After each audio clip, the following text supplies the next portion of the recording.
Hey everybody, welcome back to season 2 of the Tea Time with Tarah show, where you have a voice and it needs to be heard. I am your host, Tarah M. Williams. I am a life coach and accountability partner, and I am author of the book, ABCs to Stalk Your Destiny. You can click down below in the link to order your copy of this book today. And remember to chime in as we talk with our guest today. Comment below and let us know, what do you need on the way to stalk your destiny? And let us know just whatever responses you may have to the conversation.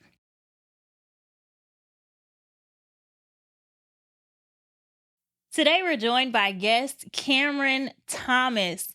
And with the ABCs to Stalk Your Destiny, Camron decided that we're just going to go randomly through the list to discuss what he needs along the way to stalking his destiny. For now, I'm going to read to you guys from Wise Choices. Life is based around the choices we make. Each day we make many decisions about how that day will go. From what to wear to how we think, our day is made up of constant choices. Our future is like that too. The choices we make today prepare us for our tomorrow. So if we are laxed in our drive for today, tomorrow will show just that. How many days have you allowed to go by where you just didn't care how things went? How many times have you made bad choices? How many more years are you going to keep allowing life to happen to you instead of making things happen in your life for you? You can live life on your terms. You can decide how your day will go and how your attitude will be. I often hear that attitude is a majority when it comes to how your day and life is. While that is true, to an extent, I believe that mindset is the true majority. You can have an attitude and still make up your mind to have a different, more positive day. If you allow your attitude to control your day and it isn't a good attitude, then you are not being wise in your choices.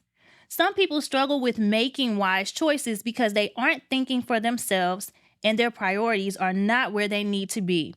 Take inventory of your life. What are you making priority that may be able to be pushed further back on the list? What things are you doing simply because other people told you to? Stop that. Free yourself from the opinions of others. Making wise choices goes a long way. Even if you must go on a path alone, it benefits you more to do what is wise and best for you. Destiny is not a group thing. Destiny is something we each have and a journey we must take as individuals. Stir up some courage, look yourself in the face, and do what is best to make it to your destination. So now we're going to welcome our guest today, Camron Thomas. And remember, you have a voice and it needs to be heard. And we're going to hear his next.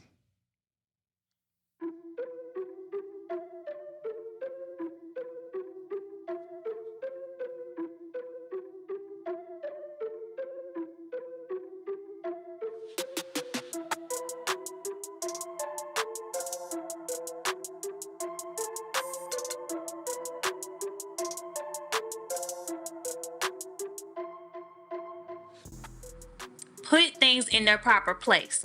And when you put things in their proper place, then you're able to see how much more time you have to focus on other things. And if your professional life, if your business life, if you're trying to make a life for yourself, if those things are not in order, then stop rushing to the comfort of a dependent person. Stop rushing to lean on someone else if you are not taking care of your own situation, your own life.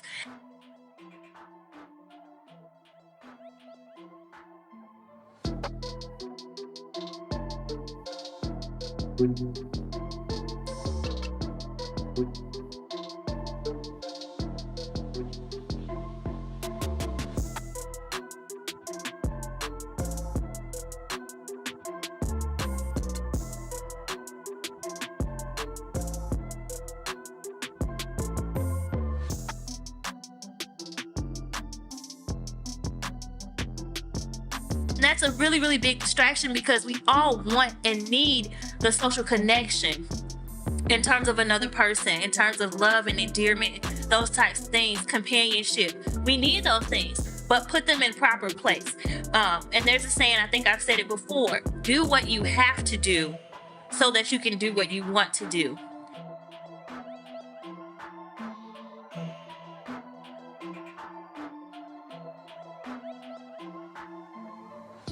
My name is Camron Thomas, and I'm very happy to be on your show. And basically, I've been a tennis pro for the last 30 years, but Mm-hmm. I went to Sumner High School. I graduated from Hampton University, Okay. played a little bit on the pro circuit, coached at St. Louis University. I coached at MICDS, and I've coached well, thousands of kids. And basically, I'm here just because I do this because I love coaching. It's that simple. Awesome. So with the ABCs to Stalk Your Destiny, let's see. Why did you want to go over the entire list? Well, I think all of it's important because each thing on your list is like part of the journey. Mm-hmm. And you have to master or learn all of those things. Absolutely. So what is your take on wise choices? Well, phew, wise choices. I mean, what's the alternative? My take on it is the alternative to wise choices are bad choices. So to me, there is no choice but the right choice, but a wise choice. Mm-hmm. Because if you don't make the wise choice, you're making the opposite. So my take is you have to make wise choices. So what made you hold so tight to tennis and to that career that, even with going to college and everything? What was the force behind it? It I played baseball, football, basketball, and all those different things. And in those sports, it was a team base, which is awesome. Mm-hmm. But at the same time, I had to learn to do it myself. And tennis, you could do things yourself and you can start and finish yourself. So tennis was a sport where it was more like chess to me. It was something that, I had to see to, and it was about me developing myself. So tennis Okay. tennis is a sport where you develop who you are. Okay. And it's a process, and it's a hard process because I was a decent athlete, but I couldn't play tennis when I Okay. started. And I'm like, hold on a second, I can run, I can cut, I'm a star baseball player, I'm a pretty good football player, but my tennis game is terrible. So that was a challenge for That was a you. challenge for me. So at that point, I was like, I have a passion for wanting to Mm-hmm. be the best I could. I mean, so So that therefore, that excited excited you. me. I mean, I would play hit against the wall every day. Okay. I would serve, go up to the court, serve every day, hit against the wall every day, play every day, go into the gym, every Mm-hmm. day, and just hit against the wall in the school. It doesn't matter where it was. I played every day, but I still didn't lose my friends. Right. I just did that first. And after I finished that, then I did whatever it was. You know. Yeah, there's something that I tell some of my clients and even my children and the young people that I coach as well. But and I heard this on the movie The Great Debaters, and I knew it before that as well because I believe my mom said it as well growing up. But you do what you have to do so you can do what you want to do. And that just comes with getting the hard stuff out of the way. Even when it comes to like chores and things as simple as that, when you have tasks on your list that you just would rather not do, those are the things that you should run to. Get it done first, or they're challenging. Get it out the way first, and then, do whatever else you need to do with the time remaining. And to piggyback off that, it's like I'm gonna do it first, but I'm gonna do it well. Yes. And when I'm playing, I'm practicing. I'm trying to hit these targets. Mm-hmm. It's almost like my full attention is So sad. on what I'm doing at that time. So when I'm doing it, yes, it's gonna get done, but I have no time limit.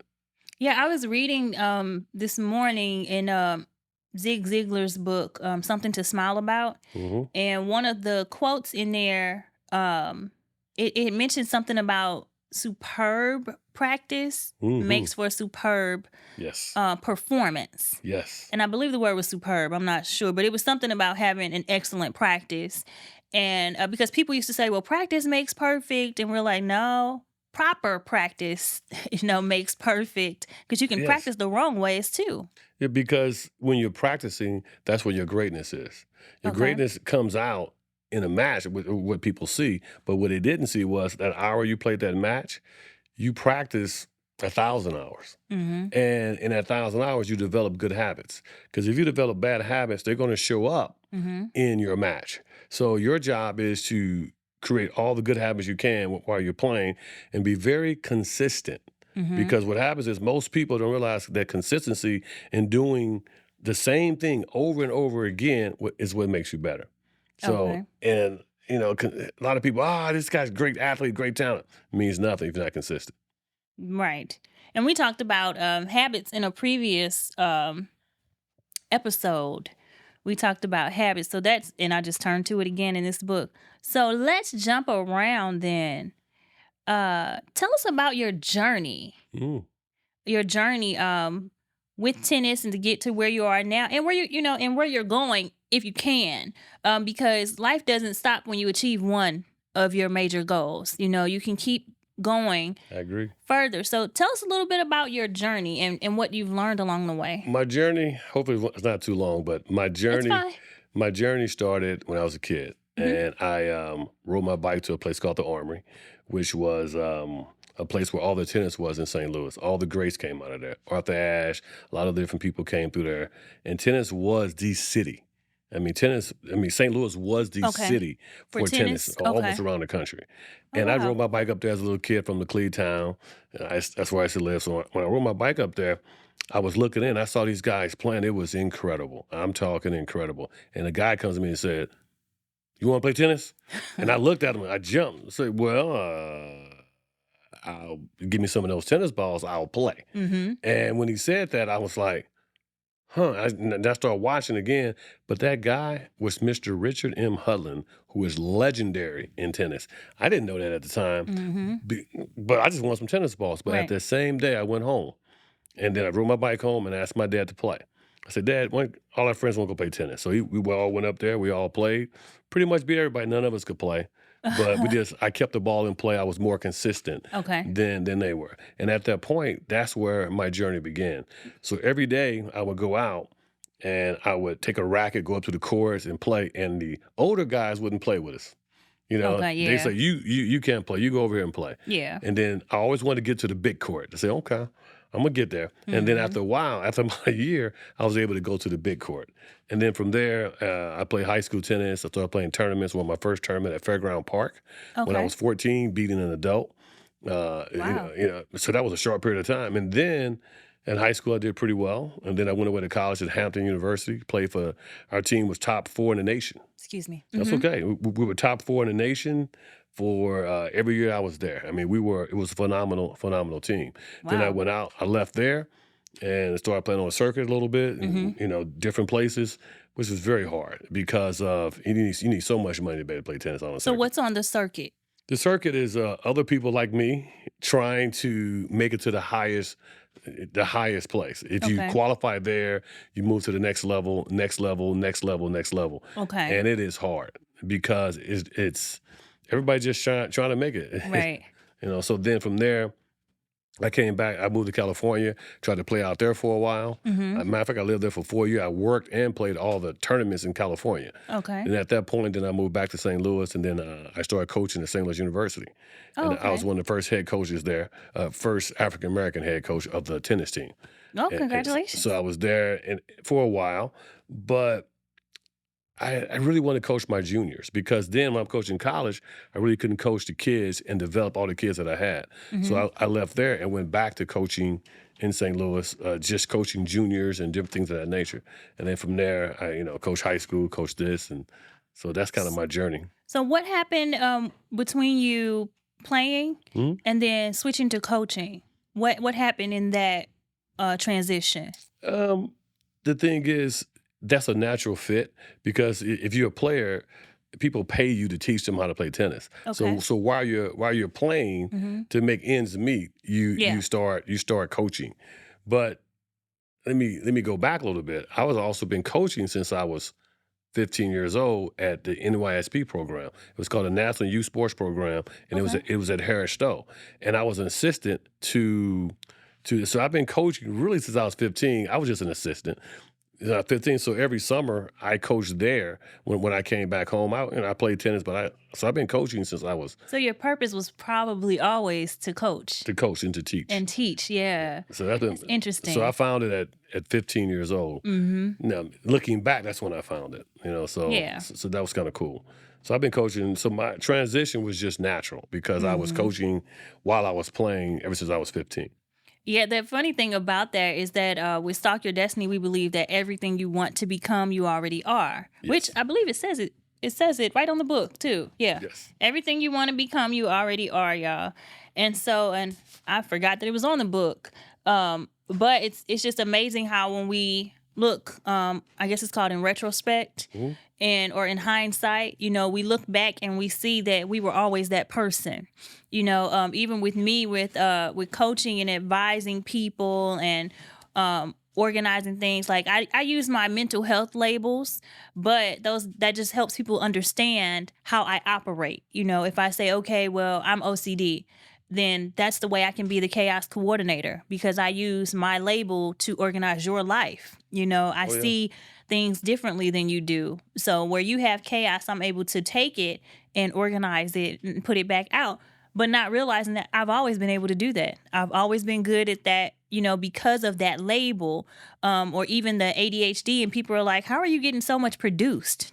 And I'm getting so much produced because I know how to start this book, start that book, expand on this project. I know how to do everything at the same time and work diligently on all the projects, and so it's just interesting to hear your journey and for people to know that who you are really is inside of you. Even if you have to look back and see what was I doing, naturally, as a young person, what was I doing? What was I into? Because with stalking your destiny, that's just where it goes. You eventually become who you were called to be anyway. Yes. And then everything else are pieces that help you develop that. You know, people now, I find it funny. People now, some of my clients will refer to me as doctor. I'm not a doctor, y'all. Not yet. Not yet. But some of my clients refer to me as doctors. And then I had other people, somebody recently said something about me being a great lawyer. You would be a great lawyer. And I said, the funny thing is, that's what I was supposed to be. And when I tell people, okay, well, I still want to become a lawyer. And they're like, you're going to be an attorney in your 40s? And I was like, yeah, why not? I was That's a right. coach in my 30s. I'm going to extend the coaching company to keep going on its own. And in my 40s, I can go study law and become a lawyer. And I think that it's important, you guys, for you all to understand that you can take your life to another level. As long as you're living, capable, willing, and able, you can still become the thing that is already inside of you to become. You can add on as long as you can work your plate, the way that you need to and balance your plate. You can go from one thing to another. You can transition to being who you are naturally, even if that requires, like for me, extra schooling. It requires extra schooling, but I'll just do it in that decade. God willing, I'm here in my 40s. Then guess what? I'm going to school in my 40s, because it doesn't matter what age you do a thing. Nobody's gonna say, "Well, how long did it take you to do that? And when are you gonna do that?" People are gonna say, "Who are you?" And then even marvel at your stories. So I think that that's amazing that, you were able to go back and see that even at 15, you were who you are. Yes. It just Yes. over time got to perfect that, Mhm. and add layers to it and depth to it as well. And continue to build on it. I mean, that's where I started. And you say, oh, you're at the top of your game. You're one of the top coaches, or you're one of the. No, I am continually improving. Every Hmm. day I'm studying the game. Every day I'm studying how to be a better coach. I mean, that's every day. It Yeah. does not stop. And so when you go out, so now my next part of my journey is really just showing, the kids even more of what they can achieve. Because to watch the kids that we've coached in the past, to watch what they're doing now, Hmm. it's unbelievable. I mean, we have proof. Yeah. These kids that were in our program are now attorneys. They're now, doctors, lawyers, whatever it may be. Hmm. And you don't have to be that. You don't have to be successful to be a doctor or a lawyer. That's not success. I mean, Right. success is becoming who you are meant to be. and living in that destiny and living in who you are, as opposed to if you're a garbage man, that's awesome Mhm. because be the best one you can be. Or whatever it is, people don't look down on whatever job you have. So whatever job you do, you do it as though it is the only thing that's there, and that's going to feed your family, that's going to take care of you. So for me, looking at all that, it's like it's a how you want to say the word. It's a beautiful journey watching people achieve, Yeah. And being a part of that, being part of being that. an integral part of Yes, it. and you can lose yourself too. By the way, you can completely do something and take it for granted. Oh, yeah. You take it for granted. Because I did that. I took it for granted briefly and started doing some other things. Money was there and it was fine. The business was there, but Mhm. no, it was no Your real heart passion wasn't there. there. It was just making money. Okay. It was making money, and it was a good businesses, but it was kind of like this is not life, and it wasn't fulfilling inside. And a lot of people confuse making money with being successful.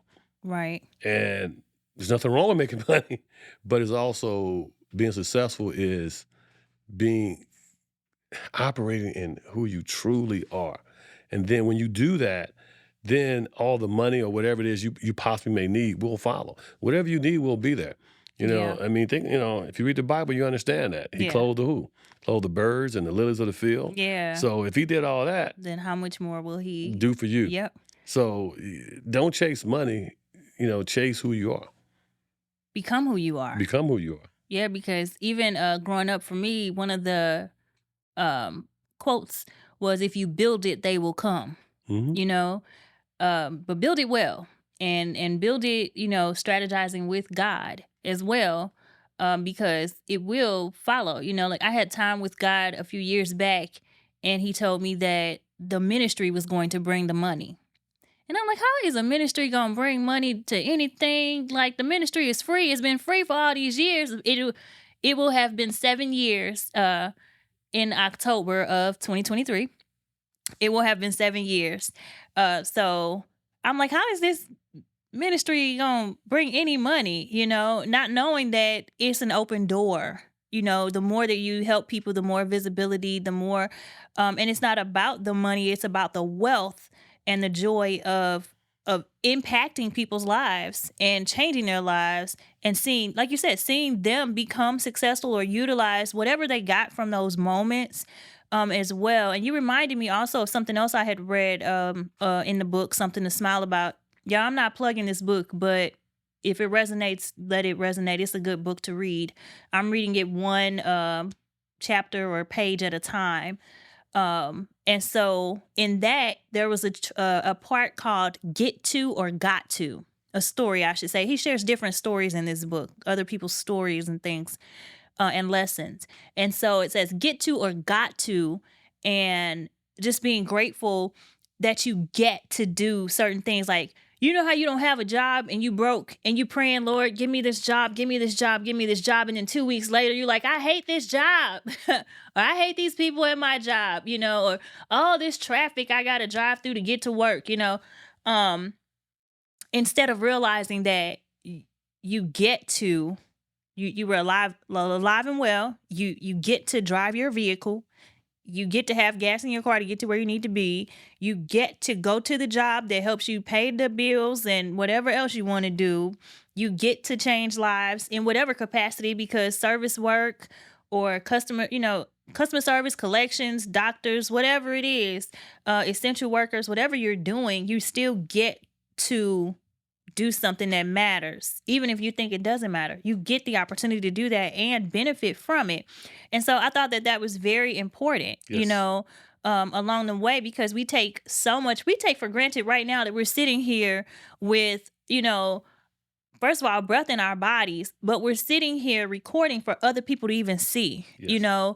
or we have this production or this, this set or anything, having an opportunity to go forward in our purpose and share that with the world. We take those things for granted. Yes. Like we feel like, and I'm not talking about us, y'all. I'm saying in general, people get to a point where we feel like this is supposed to happen for me. This is supposed to be this way or that way. And that is not the truth. The truth is that anything at any moment could be taken away from you. And even with us saying here that you have a voice and it needs to be heard, you better raise your voice before you have to learn ASL, because ASL is still effective communication, but how many people know it? And if you're using your voice to tear other people down, nobody wants to hear you. What happens when it's gone? If something happens to your left or right hand, what happens in your life at that point? Utilize what you're able to utilize and take full advantage of and be grateful for everything and every person and every reason in your life to be well. Yes, I mean, and when you was mentioning all the different jobs, I remember, watching people like at the airport helping me. I would watch their attitude, watch what Hmm. they're doing. There's certain people you want to hire. Yeah. You see them in a restaurant. You see them taking care of their restaurant as though it's their business, Yeah. and it's like they're taking ownership. You want to hire that person, Hmm. and you never know who's walking into whatever environment you're in. You may think it's a small time job, but this person is watching you, Yeah. and as they're watching, like, you know what, that's somebody I would like to, like to hire, or Yeah. I would like to work with my company with that attitude, and your attitude of one of this job is this or this job is that. It's a terrible way because you never know that you may miss your blessing. Yeah. Your blessing just to the door, but your attitude let your blessing walk out the door. Yeah. It was right Absolutely. there for you. And so that's why no matter what it is you do, you have to do it in love. And people Yeah. say, "Where you been in love?" I said, everything is love. Yeah. And if I talk to you with love in my heart, then it doesn't, then I can help you. But if I'm talking with the opposite of love in my heart, it doesn't work. So making me upset, that's not going to happen. Getting Hmm. angry, that's not going to happen. Why? Because how I respond to you is 100% me. Right. And how I do things is 100% me. So, Yeah. so when I look out, so do your best to just show who you are, no matter what the task is. Just show who you are at all times, because I'm telling you, your blessing is right there. And work on becoming better at all times too. Yes, yes, Because if you're showing who you are and you are ugly, you need to work on what's causing you to feel that way and yes. heal those areas as well. And then for y'all, for this business and Bible basics too, the Bible tells us to make up in your own mind whether or not you will give. Don't give reluctantly. And I say grudgingly. It doesn't say grudgingly in there, but don't give grudgingly as well, because it says that God loves a cheerful giver. And so that's even in you giving love to everybody, or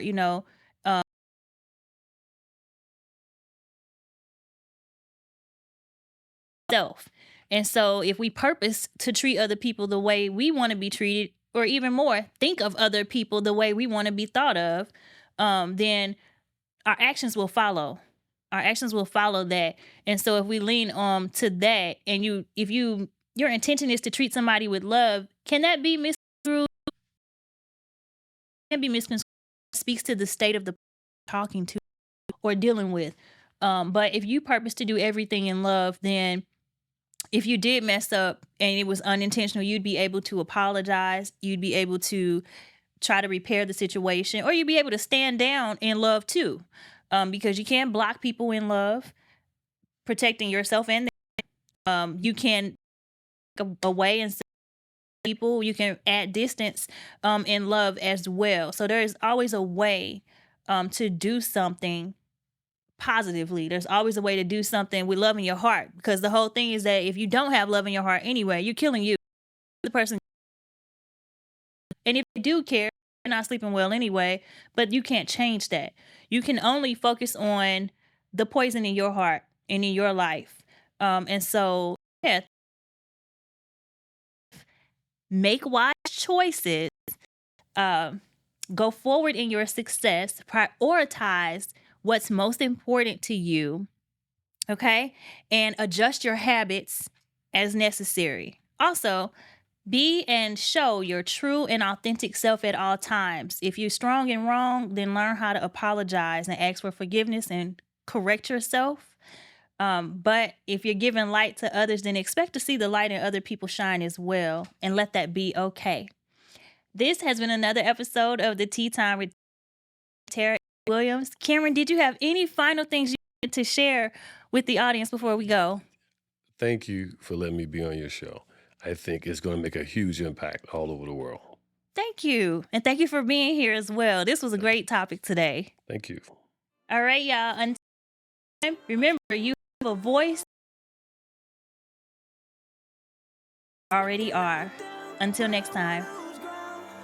Cause I'm still stuck in my destiny. I'm still stuck in my destiny. Oh.